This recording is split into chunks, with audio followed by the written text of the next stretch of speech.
नमस्तेऽस्तु महामाये श्रीपीठे सुरपूजिते। ఈ ఆలయానికి ఎన్నో ఏళ్ల చరిత్ర ఉంది. ఆలయం అనటమే తప్ప ఈ అమ్మవారికి గుడి నిర్మాణం ఇప్పటికీ కాలేదు.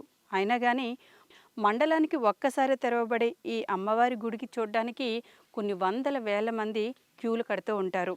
మండలానికి ఒక్కసారే ఈ ఆలయం ఎందుకు తెరుస్తున్నట్టు? నిత్య పూజలు ఈ ఆలయానికి ఎందుకు జరగవు?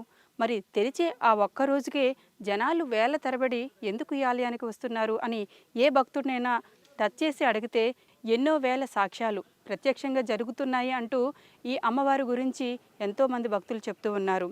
అనుకున్నది కోరుకున్నది న్యాయబద్ధమైన కోరిక అయితే గనక ఈ అమ్మవారిని ఒక్కసారి చూసి మనసులో ఉన్న కోరిక ఆమెకు చెప్పుకుంటే చాలట.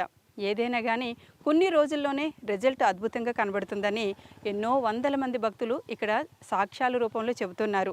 మరి ఈ ఆలయం ఎక్కడ అంటే సబ్బవరం ప్రాంతంలో ఉంది. కొండలు కోనల మధ్య వెలిసిన ఈ ఆలయం వెనుక ఎన్నో చరిత్ర కథలు ఉన్నాయి. స్వయంభూగా వెలిసిందని మరికొందరు అంటారు. తపస్వి మహిమతోనే ఈ ఆలయం ఇక్కడ రూపుదిద్దుకుంది అంటూ మరికొందరు చెప్తూ ఉన్నారు. ఏది ఏమైనా కూడా మండలానికి ఒక్కసారి తెరవబడి ఈ అమ్మవారిని చూడడానికి వేల మంది జనం సంతోషంతో చూడడానికి వస్తూ ఉన్నారు.